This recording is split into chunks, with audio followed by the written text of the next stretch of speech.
thank you for having me. As he said, my name is Dave Stecklin. I'm with Madison County in the Employment Training Department.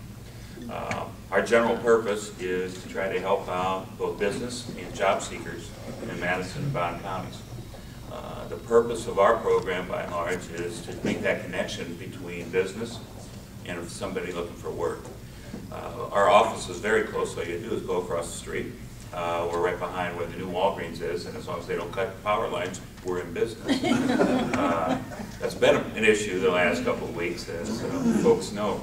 I've got a number of handouts, and I'm going to leave them up here, and folks can take them. There's some things that describe the business services we provide. There's another piece that talks about what we do for job seekers. I'm going to start out with what we do with business, because without business customers, we wouldn't be doing anything.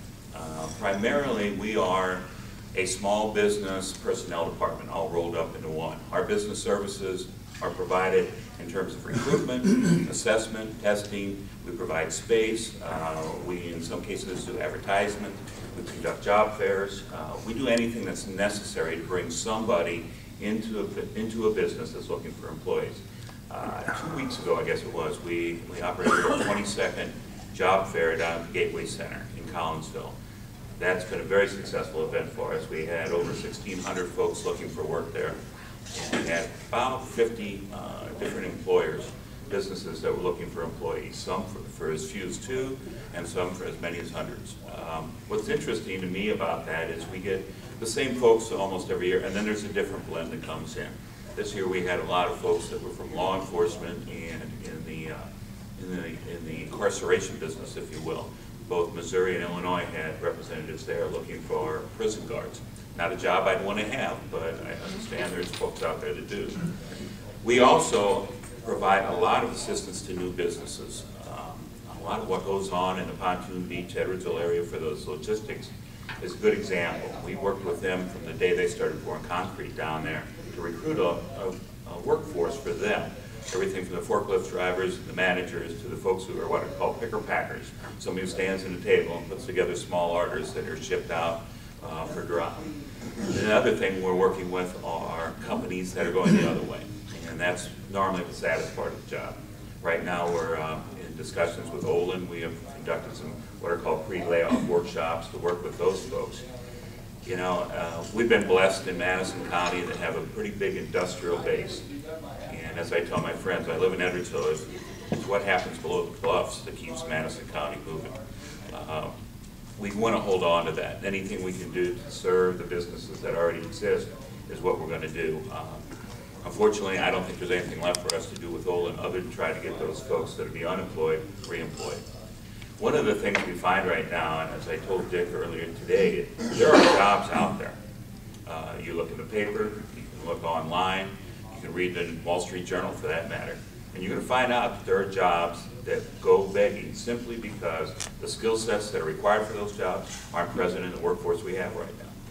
We've got a lot of folks who have good work ethic, who want a job, and could do a job if they had, let's say, some technical skills that are needed, if they had some of the skills, old-time craft skills that are needed. One of the examples I can point out is there's a fairly large Eastern European population over around Bevo Mill in St. Louis. These are old world artisans who are doing tile and masonry work. Most of the shops in St. Louis can't find enough people with those kinds of skills. And one of the things we don't do, and this is my editorial for the day, is we don't value the trades like we should. We don't value the people who work in our manufacturers.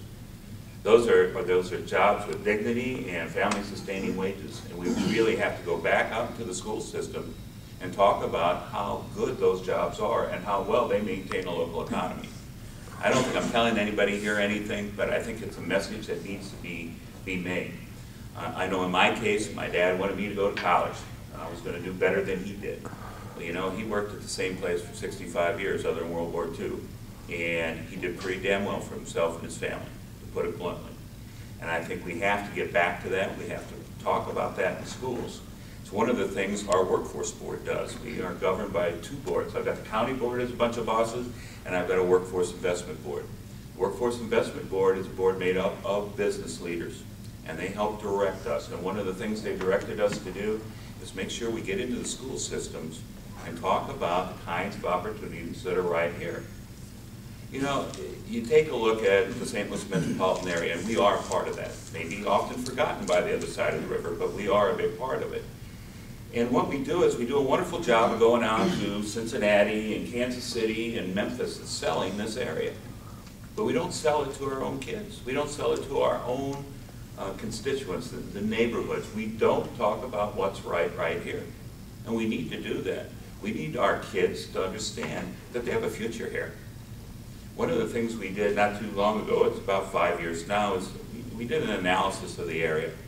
There was a federal grant that was made available, and one of the first things that we found was we are suffering a tremendous brain drain. We train a lot of folks in the community colleges and at SIU, McKendree, Greenville, and they go away. They go away to find work. And why do they do it? I think part of it is that we just don't do a good job of letting those folks know what's available, again, right here. I guarantee you, engineers are still being hired all over Madison County. And we really do need to get back into schools and let kids know about that. That's one of the services, again, our board wants us to provide to business so that they can find the workforce they need here. Because nowadays it's not location, location, location. It's workforce, workforce, workforce. Can you find the right people to fill the jobs you have? Now, on the other hand, we're working with workers. We're working with people who want to go to work. And what we do with them is try to make sure they have those skills sets I talked about. The community colleges in our area do a wonderful job. I can't say enough about Lewis and Clark and Dale Chapman and the changes that were made out there. They put together a program specifically to address needs of ConocoPhillips. And that operators program, in combination with SIU's program for wastewater and water treatment operators, has almost 100% placement rate. Those folks have skills that will serve them for the rest of their working life. And again, we need to get those skills sets into our young folks so that they can fill the jobs that are available. The other thing we do, and that's right at the office across the parking lot, is we do a lot of helping people find out how to find a job. It's not like it was when I grew up or you grew up. It's on the internet. You fill out an application there. Everything is electronic. But the old ways still work. And my example of that is there's a lady I know who applied online for the Nordstrom position that was opening up the Galleria. And she had a personnel background, HR background. And she applied, and she was one of hundreds. And she didn't get an answer in a week. So she took it upon herself to research where those folks were hiring out of, made a phone call, got on the phone with someone who was in charge of hiring, talked to him about the fact that she had submitted a resume, and she's now the HR manager at the new Nordstrom's out in Brentwood. So, you know, some of those old ways, those contacts still work. And it's sort of like what you folks do here. It's networking. And you've got to do that. We teach that in some of the courses that we provide across the street. The other thing is just putting together a resume. Some of the folks that we're dealing with now from the Olins and some of the other companies that have downsized haven't had to look for a job in 10, 15 years. They don't have a clue. And so what we try to do is help them do that and to do an honest assessment of what skills they have. Because in some cases, the jobs they've had for years are not the jobs that are available anymore. And how do they get those new jobs? They change their skill sets.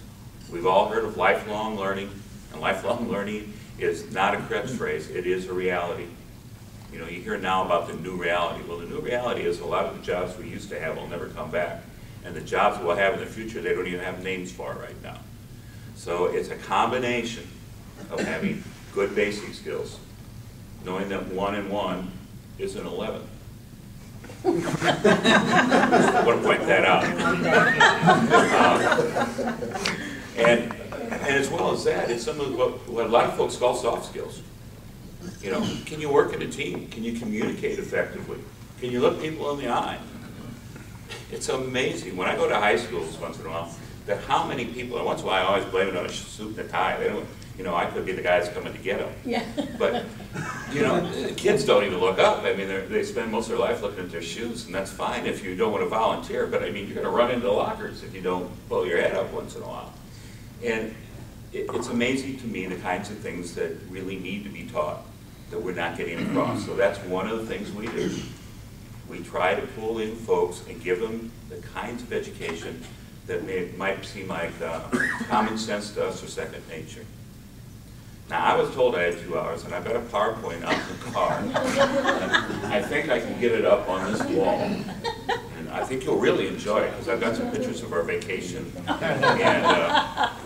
But I'm not going to go on and on. I know you folks need to get out by 1. I'm going to leave a little bit of time to ask some questions.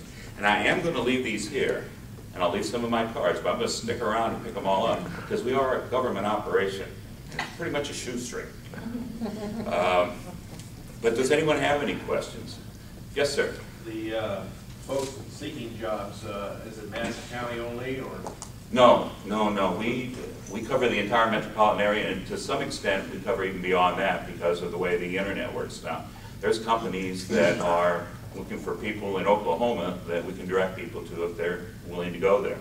What I would say is this: we do all the testing for ConocoPhillips at our location for them. And what's interesting is last year we actually tested people from England. A guy had come over from England to apply for a job at the ConocoPhillips refinery. So, you know, it is, yes, it's international exchange, it's an international economy, and it's an international job market.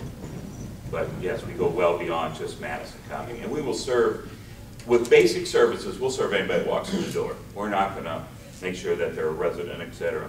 We do have programs that do require residency, and that's primarily for training programs, where we fund the training. And our primary trainer is the community college system.